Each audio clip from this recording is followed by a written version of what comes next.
This week on Inside Boulder News, Boulder Public Library prepares for improvements, a nonprofit provides affordable lessons for skiers with disabilities, and the community is asked for input on preserving Boulder's historic districts.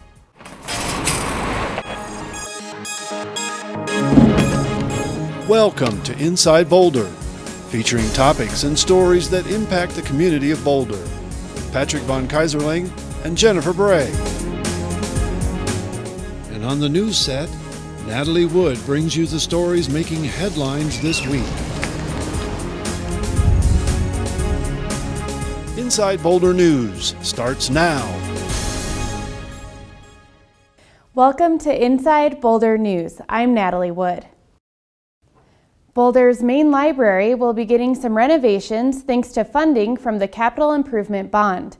$2.45 million of the voter-approved bond is funding improvements to the first floor, which includes the children's and teen areas, as well as the adult fiction, music, and movie collections.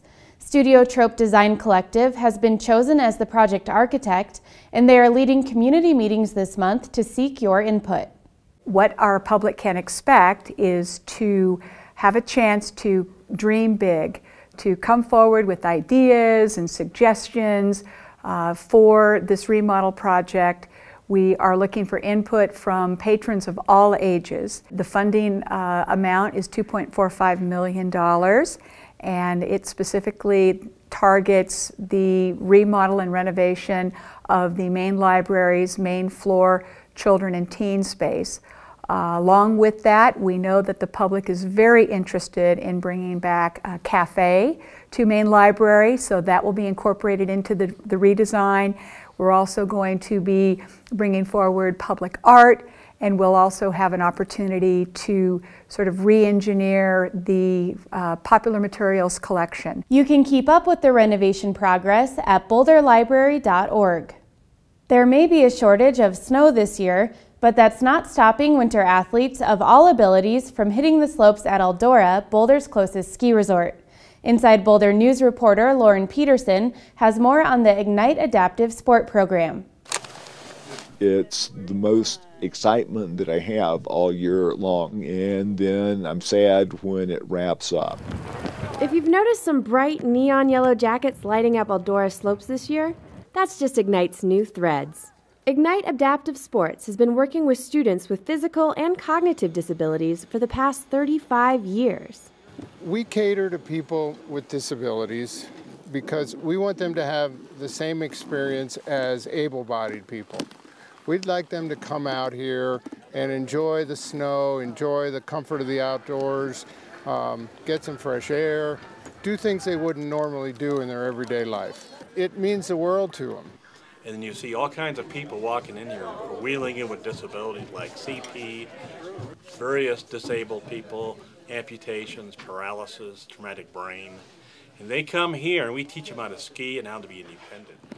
He's showing off for you. Just like no two snowflakes are alike, no two students who come to Ignite are the same either. Ignite has a wide variety of specialized equipment and volunteers to match. Upon arrival, volunteers work with students to determine their abilities and which snow sport would be right for them. However, what really makes Ignite great are the 200-plus volunteers each ski season. Some of our unique volunteers are like Martin, who was a snowboard instructor and actually had a spinal injury and is now in a wheelchair. So he teaches snowboard from a monoski.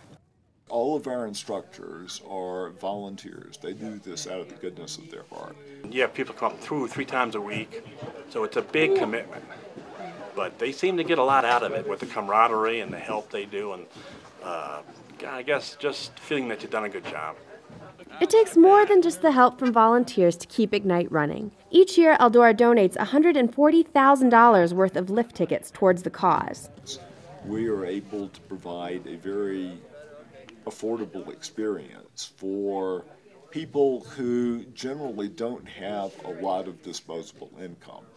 We only charge $120 for a lesson, which includes a lift ticket, could include 1 or more instructors. We also get all our lift tickets from the ski area, but without private donations, grants, government funding, we couldn't run the programs that we run. At least 30% of Ignite students receive partial scholarships from outside sources. Meanwhile, Ignite continues to look to the community for funding and volunteers so that more people get the thrill of gliding down the hill. For Inside Boulder News, I'm Lauren Peterson. If you would like to donate, volunteer, or participate in Ignite, visit igniteadaptivesports.org for more information. Boulder's popular bike share program is making it even more convenient to pedal around town this year. Boulder B-cycle has picked up speed since its launch in 2011, and the nonprofit won't be hitting the brakes anytime soon.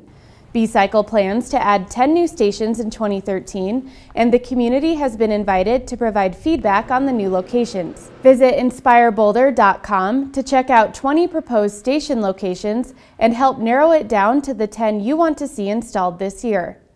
The city's historic preservation program is a bit historic in itself, but the 40-year-old program is looking towards the future.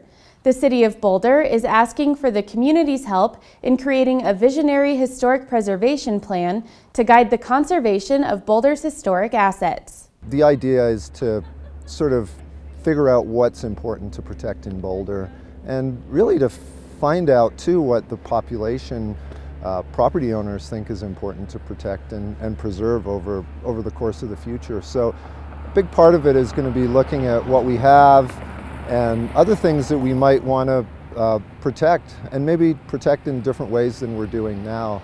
Maybe being more flexible for different kinds of historic resources, because there are a lot of buildings and really a rich legacy of modern architecture in Boulder that is worthy of preservation, and so we're wondering about what might be the best ways to recognize and protect those buildings too. You can sign up for email updates under Community Planning and Sustainability on the city's website. Thanks for watching Inside Boulder News. Stay in touch with us on Facebook by submitting news tips and questions, or send a Sign Me Up message to mycitynews@bouldercolorado.gov to receive video updates like this newscast in your inbox.